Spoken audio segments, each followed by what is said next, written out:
Bonsoir Monique Larue et bienvenue à Saint-Sauveur-en-Puisaye pour cette 9e édition du FIEF, un FIEF consacré cette année au Canada et au Québec où vous vous trouvez actuellement. Donc bonjour et bienvenue parmi nous. Bonjour, merci beaucoup de votre invitation et communication, ça me fait plaisir.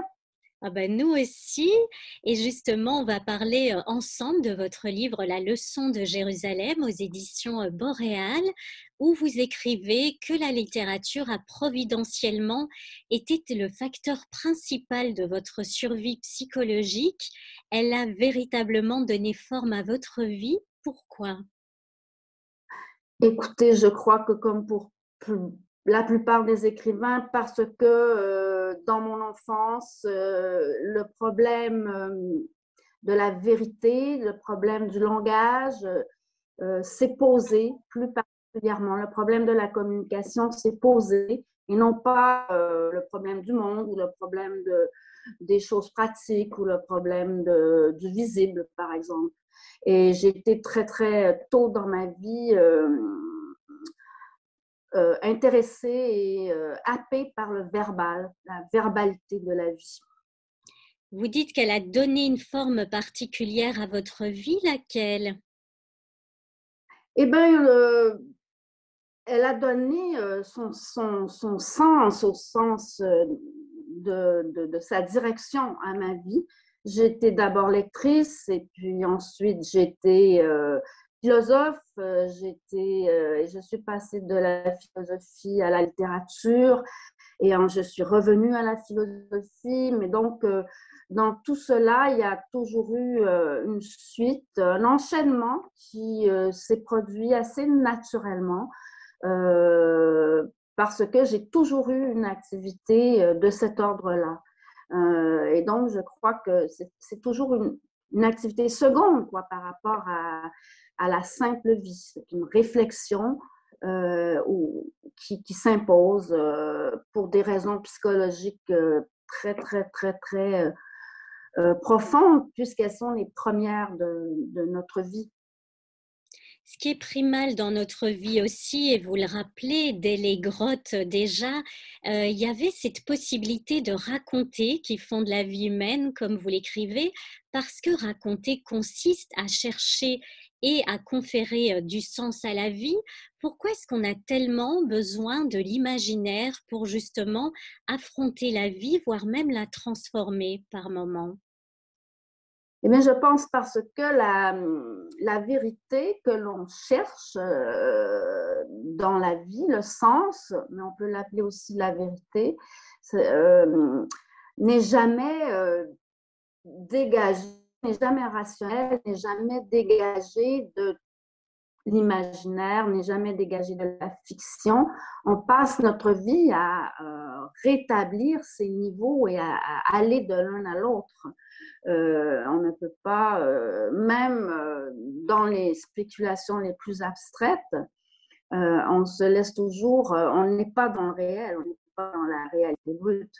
Et c'est pour ça que je crois que la vie n'est jamais, enfin pas pour les écrivains en tout cas, n'est jamais immédiate. Elle est toujours transcendée par quelque chose. Elle est Elle a toujours un mouvement de tendance. Elle est transcendée aussi par un sens de l'observation de cette réalité justement qui est particulière. Oui, on est dans le monde et on éprouve le besoin d'y répondre. C'est ça aussi, être un écrivain, le besoin de commenter, le besoin de protester, le besoin de redresser, de dire non, ce n'est pas vrai, ou de dire oui, c'est vrai, et de dire quelle est la vérité. Et ça ne se fait pas sans une intervention continue, continuelle, je crois. Vous parliez de l'importance du langage ou des silences au cœur de l'enfance et vous écrivez que le langage n'est pas un espace sécurisé. Est-ce que vous diriez dès lors que le langage ou l'écriture peuvent vous mettre en danger? Ah oui, tout à fait. Je crois que le langage est un espace dangereux. Certains enfants s'en aperçoivent tôt, si par exemple la communication ne fonctionne pas autour d'eux, ils se rendront compte qu'ils peuvent être très menacés par l'interprétation de leur propre dire, de leur interprétation du monde, leur conduite, etc. Et, euh, et ceci est parce que nous sommes toujours des êtres avec autrui, nous ne sommes jamais seuls. La solitude est quelque chose qu'on doit gagner. Et c'est pour cette raison, je pense que le langage est un espace dangereux. C'est un langage, le langage est un combat, comme disent les philosophes, et on doit toujours le prendre comme un terrain de combat, presque toujours. Et qu'en est-il de l'écriture? C'est aussi le cas? Oui, l'écriture est, pour moi en tout cas, la seule façon d'en arriver à une certaine paix. Parce que l'écrivain contrôle quand même, il cherche jusqu'à ce que son expression le satisfasse et que pour lui, au moment où il met fin à un texte, ce texte représente le mieux qu'il peut faire et un certain apaisement face au devoir ou à la nécessité de toujours rétablir les faits, rétablir les choses. Et donc, l'écriture est une recherche, mais elle est une recherche que l'écrivain, bien sûr, l'écrivain peut s'y perdre, mais il ne s'y noiera pas. Il va toujours, même en se noyant, il respirera, il crachera des mots, il crachera de l'oxygène, si je peux ainsi m'exprimer. On peut parfois se perdre, comme vous dites, mais c'est assez rare. Par contre, ce qu'on peut perdre, c'est le contrôle des écrits sur les lecteurs. Et là, je fais le lien avec ce livre précisément, puisque c'était le cas de Hannah Arendt qui a couvert le procès d'Eichmann à Jérusalem, procès qui a donné lieu à son livre controversé sur la banalité du mal.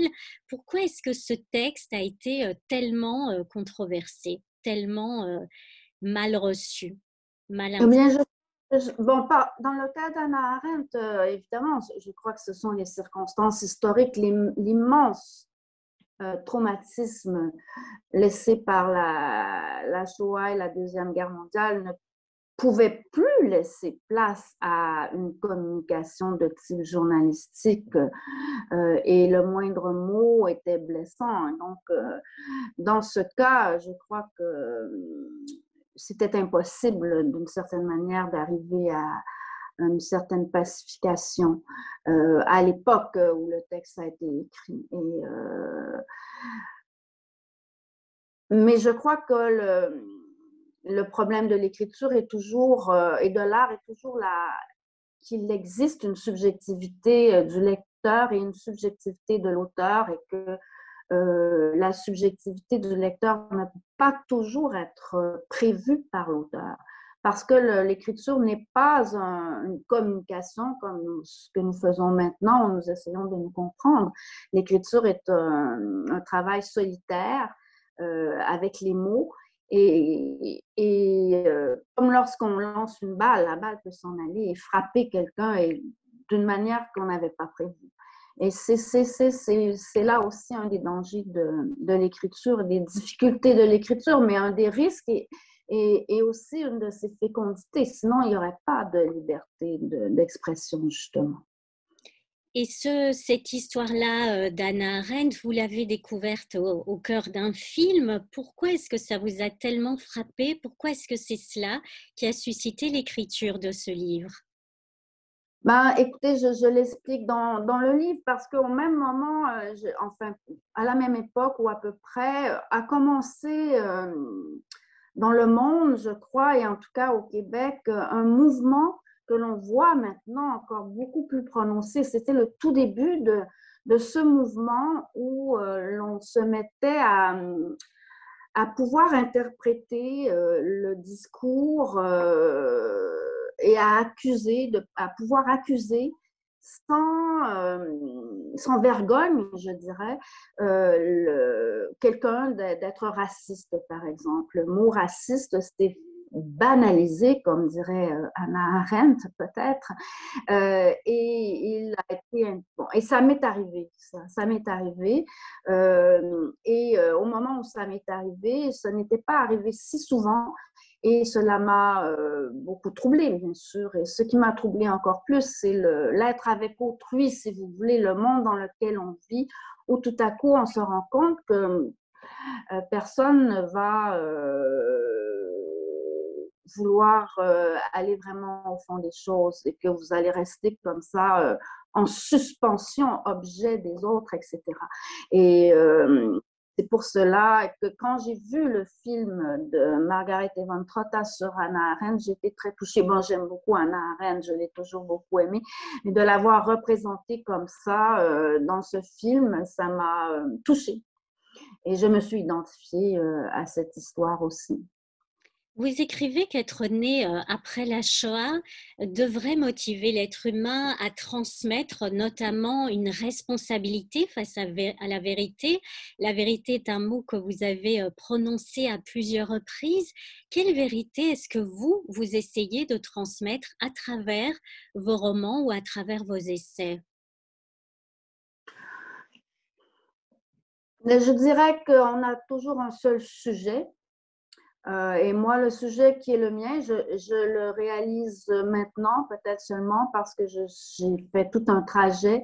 Je ne le savais pas au départ, mais je dirais que c'est la naissance, qui n'est pas un sujet qui va de soi dans la littérature ni dans la philosophie. Et ce sujet est ce que j'ai essayé de développer tout le temps, parce que je crois qu'il n'y a pas de recherche de la vérité sur ce sujet, sur la naissance. On l'exclut plutôt de la pensée, si vous voulez. Et puisque vous êtes à Saint-Sauveur-en-Puisaye, où je crois que c'est bien aussi ce qu'on peut observer dans l'œuvre de Colette. Elle a toujours cherché, par-delà tout ce qu'elle a fait, à rester elle-même telle que née. Et je crois que sa mère, Sido, dont elle parle tellement et si bien, avait elle-même une conception de la naissance, de ce qu'est la naissance, de ce qu'est donner naissance. Et c'est ce qui a permis à Colette d'avoir cette vie tout à fait exemplaire, d'écrivain exemplaire. La naissance est aussi souvent liée au lieu de naissance ou le lieu, en tout cas, dans lequel on grandit, que ce soit l'environnement, le pays ou la famille. Vous, vous dites que c'est à 31 ans que vous êtes devenu un écrivain québécois. Ça implique quoi pour vous d'être un écrivain québécois? Écoutez, c'est une vaste question qui a beaucoup changé avec les époques. Être un écrivain québécois, c'est souvent être étiqueté comme écrivain québécois. C'est aussi faire partie objectivement, d'une communauté d'écrivains liés à la langue française en Amérique du Nord, et une communauté qui est malgré tout éditorialement assez éloignée de celle de la France. On ne sent pas une communauté directement linguistique avec la France. On n'a pas Et donc, on est nécessairement entre nous, si vous voulez, comme écrivain québécois. Mais ce n'est pas, ceci dit, ce n'est pas primordial dans l'expérience de l'écriture, selon moi, que d'être écrivain québécois ou écrivain français ou écrivain de n'importe quelle culture qu'on voudrait identifier. Il y a Je une ne autre... sais pas, Pardon. je sais pas si je me fais comprendre là. Tout à fait. Il y a une autre question que vous soulevez, et peut-être qu'on peut le relier à la naissance aussi, c'est évidemment de naître homme ou naître femme. En quoi est-ce que vous diriez que dans votre cas, être la romancière, la femme et la citoyenne est une seule et même personne? Ah oui, c'est une seule et même personne. Et la naissance est justement ce qui réunit tout ça. Être née femme, euh, ce n'est pas différent d'être né homme. On est des humains indépendamment de cette division sexuelle. Seulement le monde anthropologique, qui n'est pas le monde des idées, qui n'est pas le monde de la littérature directement, est un monde sexiste où le sexe masculin, comme tout le monde le sait, est plus fort, etc., etc. Et donc, ce n'est pas neutre. Et être née femme aussi, c'est être née avec la possibilité de donner naissance, de mettre au monde. J'aime pas le mot donner naissance parce que ce n'est pas un don, mais de mettre au monde, disons. Et ce n'est pas quelque chose dont on parle beaucoup, mais c'est tout de même l'origine de l'humanité. Si il n'y avait pas cet acte d'accouchement-naissance, je ne sépare jamais les deux termes, parce que c'est justement ça qui fait qu'on oublie ce qu'est la naissance. La naissance se fait toujours par accouchement et ce n'est pas un acte banal, justement. Donner naissance à un livre, souvent les écrivains hommes ou femmes utilisent ce terme-là et justement, contrairement à Hannah Arendt, vous avez fait le choix de la maternité comme vous l'écrivez dans ce livre. Comment est-ce que vous combinez justement le fait de donner naissance à des enfants, donner naissance à des livres? Bah, je le combine en parlant dans mes livres du fait de donner naissance aux enfants. Je crois que je n'ai trouvé d'écriture que à partir du moment où j'ai eu mon premier enfant. En fait, avant ça, j'étais philosophe, j'étais intellectuelle. Je n'étais pas encore écrivain. J'ai été écrivain quand j'ai écrit mon premier livre et mon premier livre s'appelait La cohorte fictive et c'est un terme qui désigne la cohorte des femmes qui ont donné naissance et dont on ne sait rien.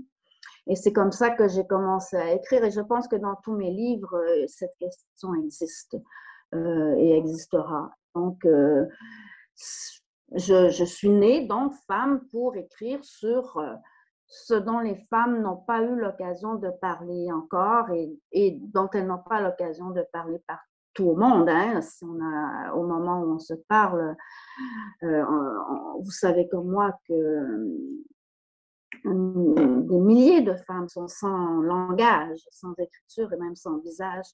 Alors, c'est aux femmes qui ont finalement la chance de naître dans des démocraties, dans des sociétés qui conçoivent l'égalité, d'une certaine manière, l'égalité homme-femme, peut-être pas toujours parfaitement, mais enfin, l'égalité de droit.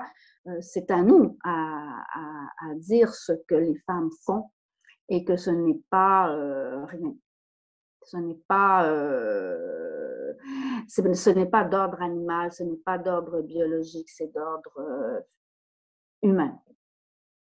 Vous vous, Donner... Mhm. Vous vous définissez d'ailleurs comme une femme qui vécrit, j'aime beaucoup ce terme, puisque vous vivez et vous écrivez. Qu'est-ce que vous diriez fait véritablement la force et la singularité des femmes et des femmes écrivains? Le mot vécrire, je dois dire, n'est pas de moi. Il est de Jacques Godbout, écrivain québécois qui a forgé ce concept dans un de ses romans, mais je lui ai emprunté. Ce qui fait la force des femmes, c'est quand même d'avoir à dire quelque chose qui n'a pas été dit, qui n'a pas été exploité, qui n'a pas été approfondi, qui est toute la gestation de la vie, toute la parturition le passage risqué, dangereux, que chaque femme vit lorsqu'elle accouche, la certitude qu'elle a d'avoir donné naissance, qui est le modèle de toute certitude, c'est peut-être la seule certitude qu'on peut avoir. Et donc, tout ça n'a pas été encore développé. Et les femmes ont donc beaucoup à dire dans le monde encore maintenant. Et malheureusement, elles n'ont pas beaucoup de facilité à le dire parce qu'elles sont encore toujours prises par cette tâche de donner naissance. Alors, il faut trouver comment. Il faut trouver comment concilier les deux. Il faut absolument. On va y réfléchir ensemble, Fief. En tout cas, merci beaucoup, Monique Larue, d'avoir été avec nous et on espère pouvoir vous accueillir un jour en vrai. Merci beaucoup. Au revoir. Au revoir.